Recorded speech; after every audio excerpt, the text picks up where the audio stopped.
Welcome to the Luminous Life Podcast. I'm Erica Menanteaux, your host, and in each episode, we'll talk to women about how they are living their most luminous lives.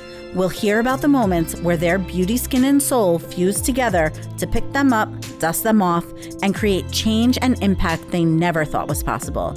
It's never easy, and here they'll share how they did it and what they're doing next. Erica Stanzione is a yoga teacher with a mission.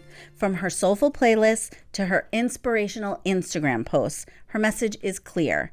Mistakes and life's challenges awaken something special in each of us.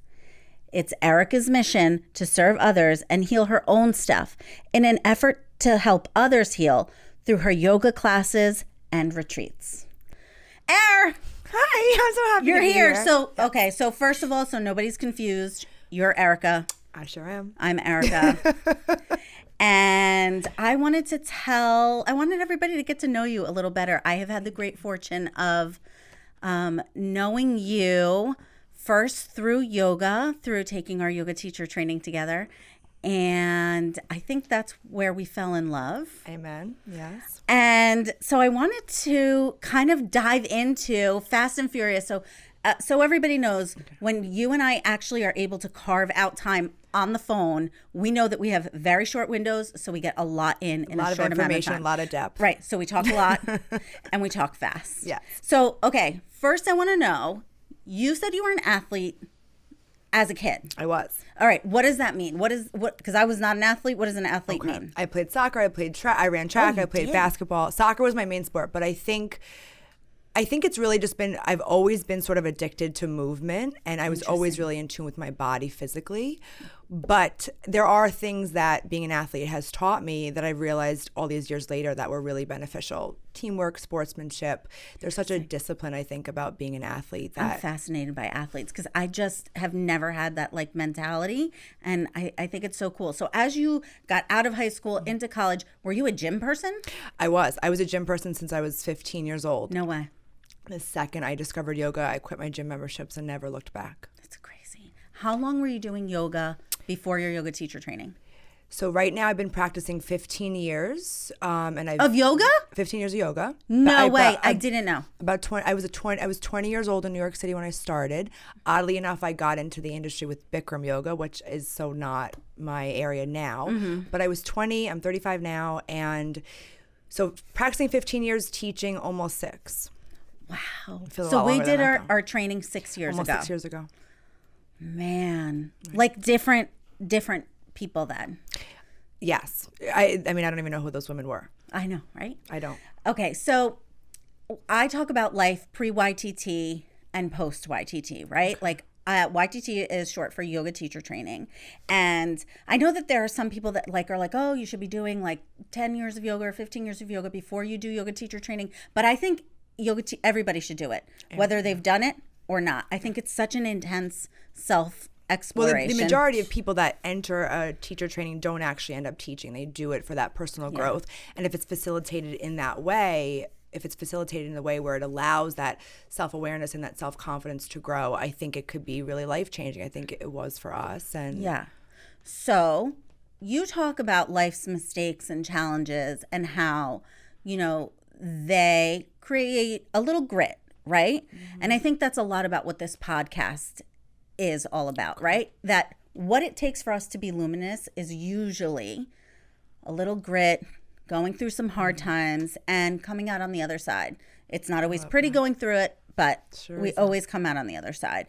So when did those challenges start for you? When were you starting to see, oh shit, this isn't going the way I planned? 25, 26, I would say. You were 25 and 26. Yeah, I was about 3 years into a relationship with my ex-husband and at that point I was in the city, he was in the suburbs, and we were contemplating around 26 buying a house, and that's sort of when a lot of things started to shift for me. And at that time, I think I had a lot of reflection during that time happening through my yoga practice and meditation practice, whatever it was.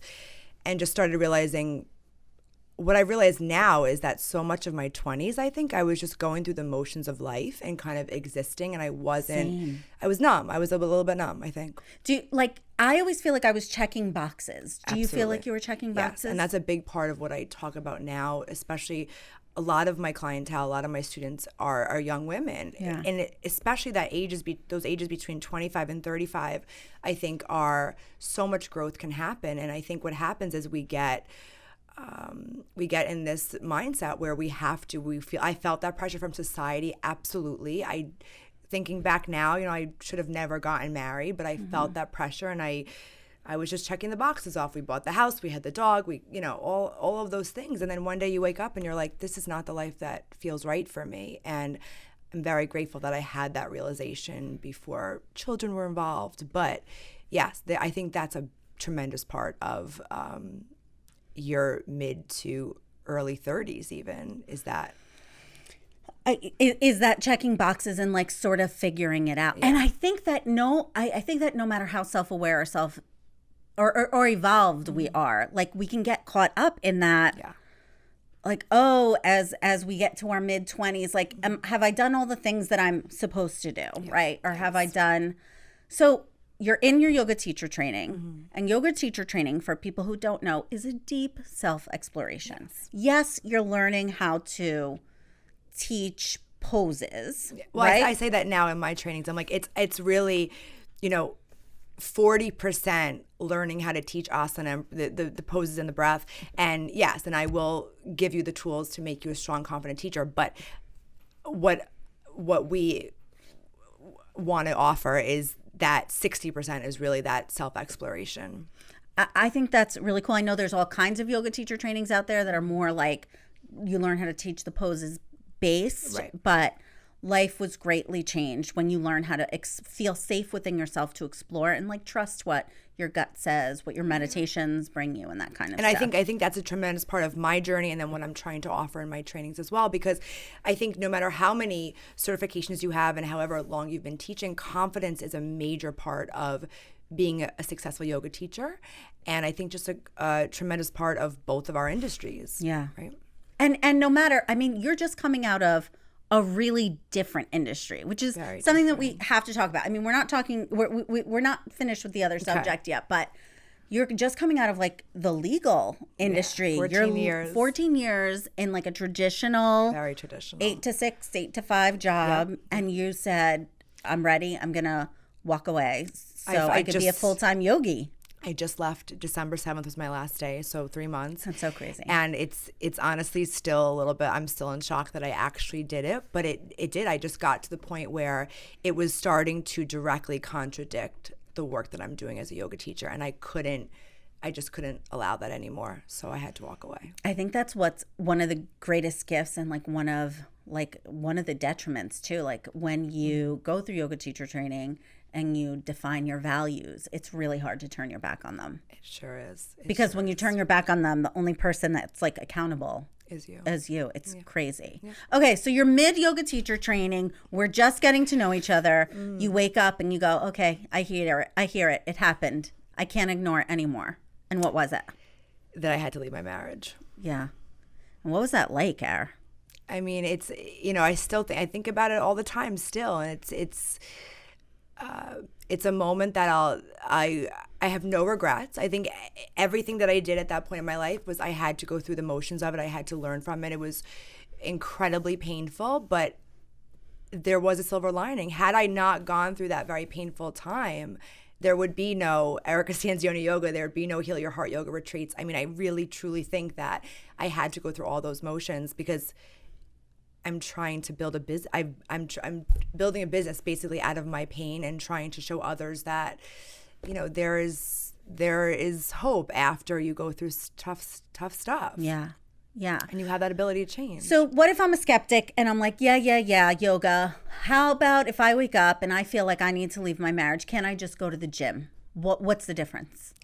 There's such a mindfulness around yoga that, listen, I was a gym rat for all of my teenage years and early 20s, and that was who I was. And then there's just such a different element to this practice. There's such a freedom about this practice. Like every time you step onto the mat, you are peeling back layers. You are shifting perspectives. There's something very powerful about being in a community of like-minded people.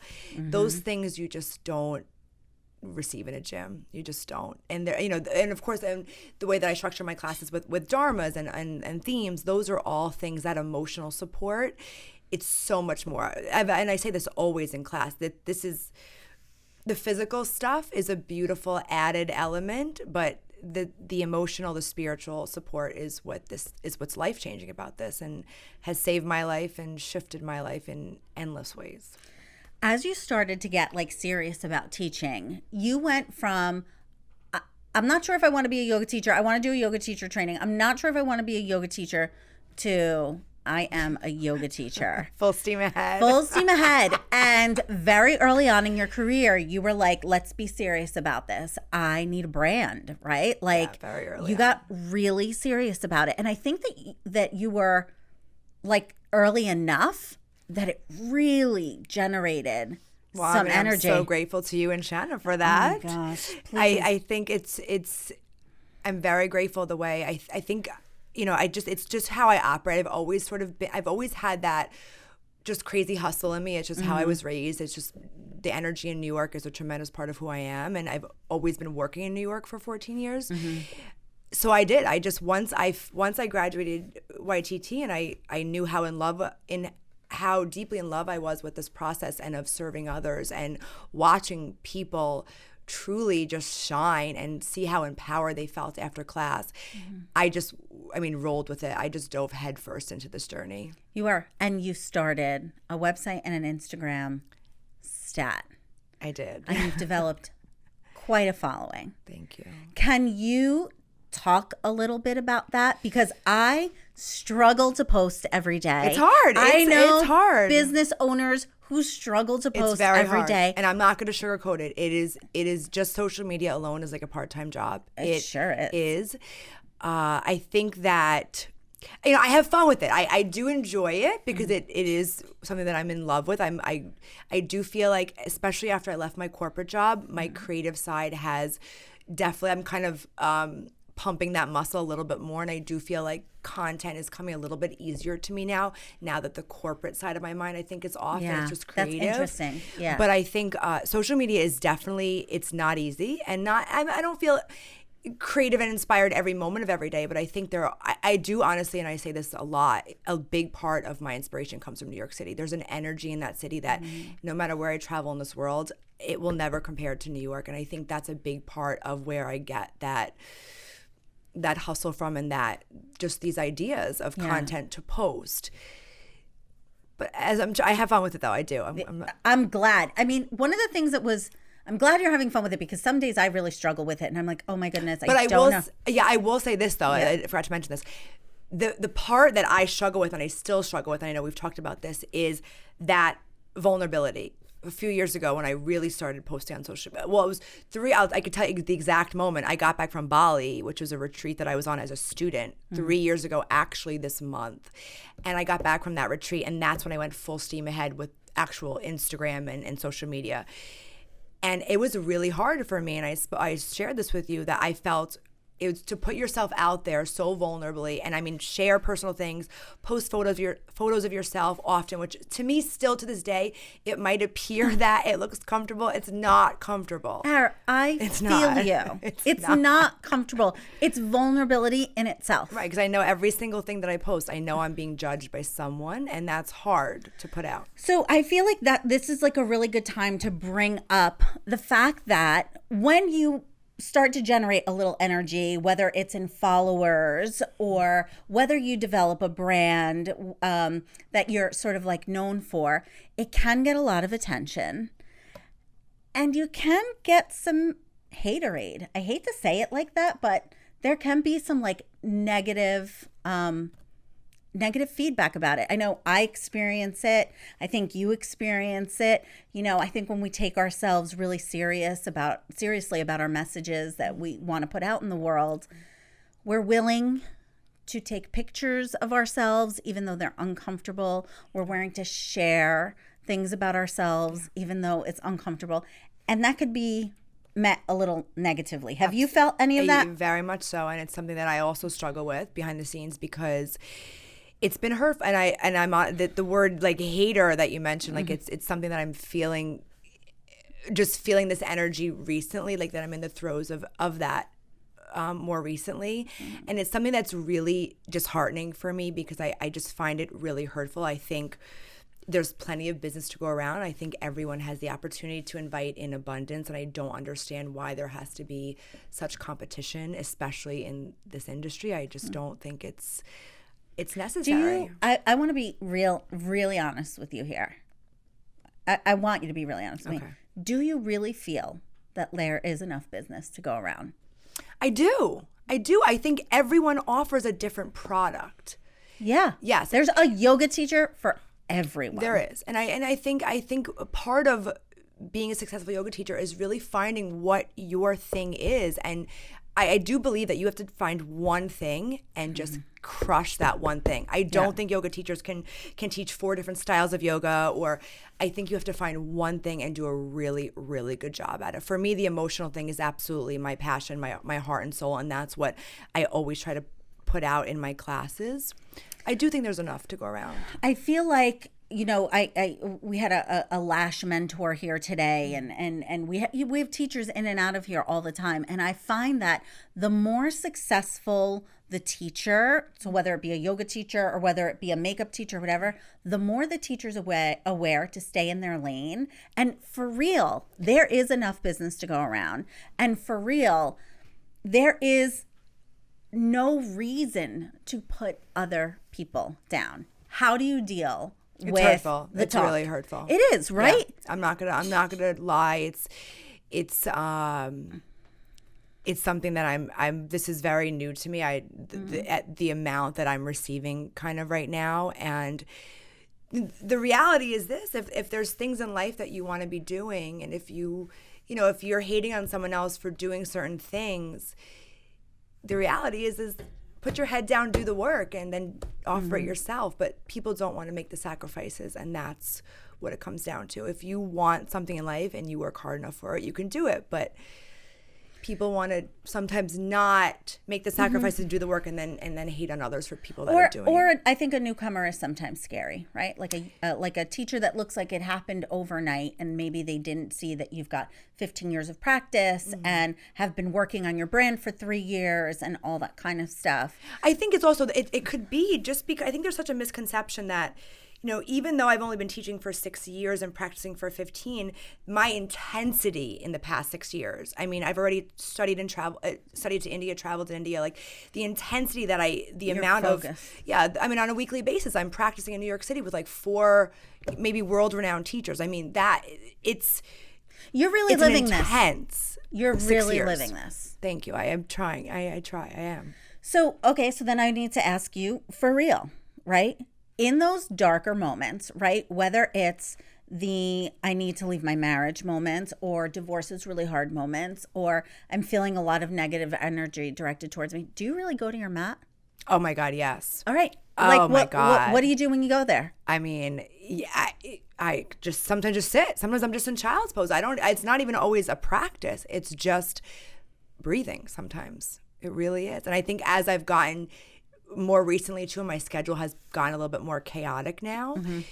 Some days I can only sit on my mat for 10 minutes and breathe, and that's all my schedule allows. Do you ever avoid your mat? I honestly, no.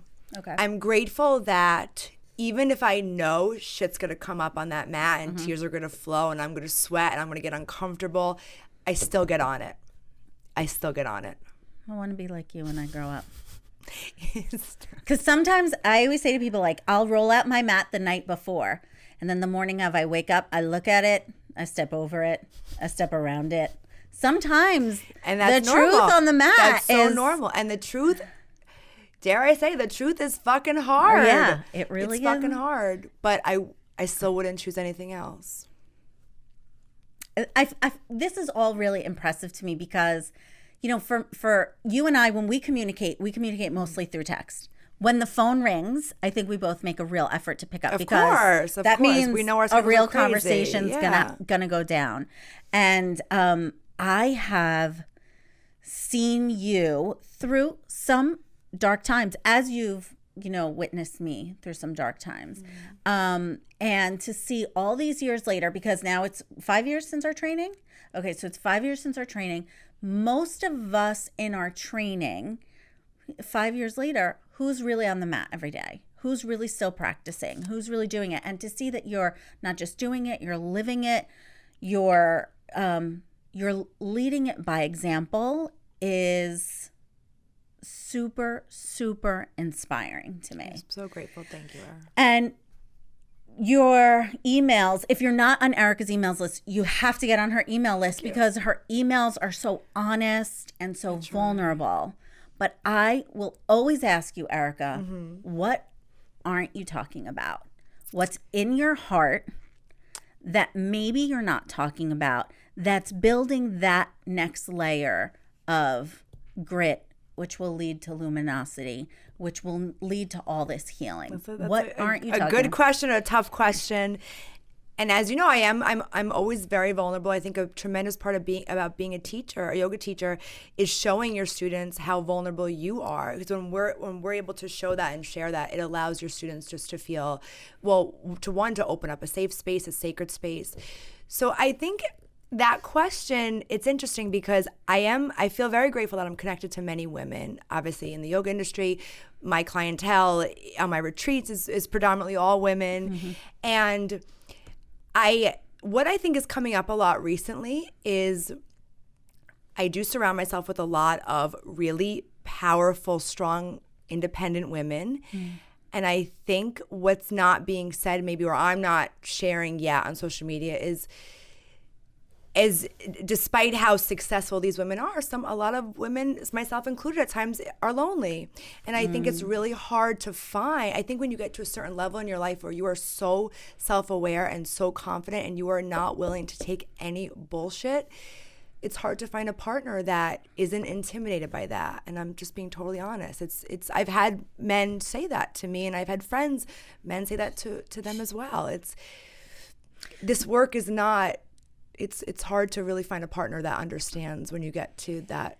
It's hard and this is where my yoga teacher training comes into play. It's hard to sometimes see that and know that that's going on and just sit and say, that sucks. Yeah. And I know that it will get better someday, but I wish I had all the answers for you and for all these incredibly strong women, because we have a lot of friends in common. Absolutely. Who fabulous are women. intolerant of any BS when they're taking on a partner. And I think that's admirable. And it's the long road. It's the hard road, isn't it? You got to be in it for the long game. I think when you choose this life of truth, and the more that we step onto our mat and the deeper that we grow that self-love, the harder it is to find, I think, a partner sometimes. Yeah. But I hope you talk about that more, because I think there are a lot of people that can relate. I think so too. And I think just like you've gone through all these like life lessons and shared that with people, I think that will really heal people and liberate them right from feeling like maybe judging themselves or whatever. And I appreciate you sharing that with me today. And one of the things that I haven't experienced, I've been to your classes. I'm actually, I like to bring my team to your classes. I'm so excited. I like to make mandatory yoga day for Erica Stanzione's class. So grateful. One of the things that I haven't experienced yet is one of your retreats. I'm so in love with them. And I'm most intrigued by the fact that these are now global retreats. My first one in Europe is this June. This is crazy. Is it June already? It's June, yeah. And it's France, right? France, yeah. South of France. So what does that look like? So we have 7 days in a private chateau in the south of France, and everything, from a private chef to an in-ground pool. But those are all amazing things. But we do real work, and that will include 2 yoga classes a day with meditation, with journaling. We do a lot of group exercises that are more workshop style or teacher training style. Cool. The intention of my retreats is always, to host an event that is beautiful and is filled with lots of lots of fun things and great connection, but we still do the work. And I always want everyone to leave feeling lighter and maybe a bit more whole or healed. If there's any way that I could facilitate that just brings me endless joy. I promise you, I'm going to make it to one of your retreats. I would love because that. you're moving at the speed of light. You're moving quickly. And I want to experience you not just as a friend and not just as my teacher, but for sure as a mentor and as a healer. So thank you so much for sitting down and talking and being willing to have an honest conversation. I'm honored to be here. Thank you, Era. I love you. I love you more. Thanks, Era. Thanks for listening to this episode of the Luminous Life Podcast. If you like the podcast, please rate, review, and subscribe. And to check out all things beauty, skin, soul, you can find us at www.getluminous.com. See you next time.